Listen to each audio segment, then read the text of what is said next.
అయ్యో రాయచోటి అన్యాయమైపోతివా అన్నమయ్య జిల్లా కేంద్రమై ఇప్పుడు అనాథవైపోతివా కలెక్టర్ ఆఫీసు కదిలిపోతుంటే ఎస్పీ బంగళా ఖాళీ అవుతుంటే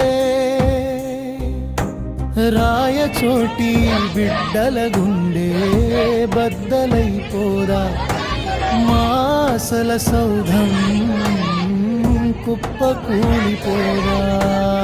మరి ఈరోజు ప్రజలందరూ కోరుకుంటున్నారు జిల్లా కేంద్రం కొనసాగించాలని. న్యాయమైపోతివా అన్నమయ్య జిల్లా కేంద్రమై కేవలం కక్ష పూరితంగానే ఈరోజు ఈ రాయచోటిలో ఉన్న హెడ్ క్వార్టర్స్ తీసేయడం, అన్నమయ్య జిల్లానే ముక్కలు చేయడం, అది ఏం సాటిస్ఫాక్షన్ వస్తుందో వాళ్ళకు అర్థం కావడం లేదు. అధికారుల కార్లతో అభివృద్ధి హోరుతో మా ఊరు మహానగరమవుతుందని మురిసిపోయాం. కానీ నడి ఇంట్లో దీపం తీసి నడి రోడ్డున పడేస్తారా? మా ఆత్మ గౌరవాన్ని లారీలు ఎక్కించి తరలిస్తారా? ఇదేనా న్యాయం? మాకెందుకీ అన్యాయం?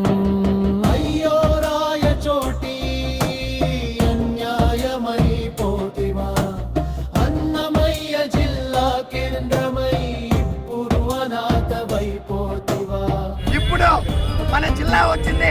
శ్రీకాంత్ రెడ్డి గారు మంత్రి పదవిని త్యాగం చేసి రాయచోటిని 44 నెలలుగా జిల్లా ఉండింది. దక్షిణ కాశీ సాక్షిగా వెలిసిన మా సీమ ఇప్పుడు బోసిపోయి చూస్తుంది మా రాయచోటి అమ్మ.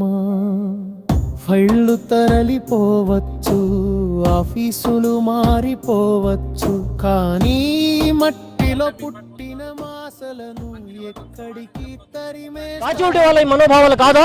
ఇక్కడి ప్రజలు కాదా? ఇవాళ శ్రీకాంత్ రెడ్డి గారి యొక్క ముందు ఆలోచనతో ఈ ప్రాంతాన్ని ఆ రోజు జిల్లాగా చేయడం జరిగింది. మా జిల్లాను వెంటనే ప్రకటించి మా హక్కులను కాపాడాలని చెప్పి మేము పూర్తిగా డిమాండ్ చేస్తున్నాం. రోజులే మాకు మిగిలేనా?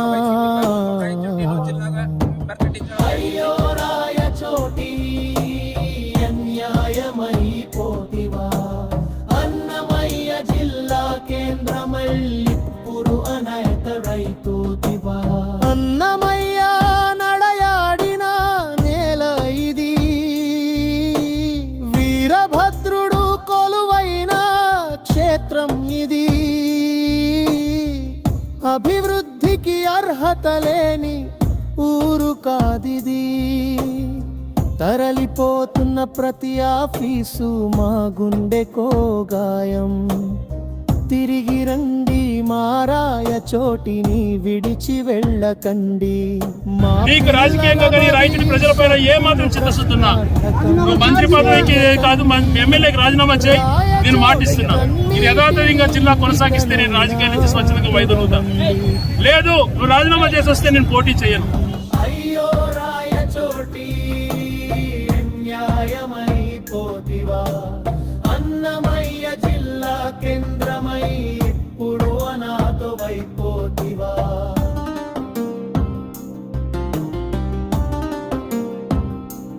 చోటే కావాలా మాకి, అన్నమయ్య జిల్లా కావాలా మాకి, రాయచోటి కావాలా.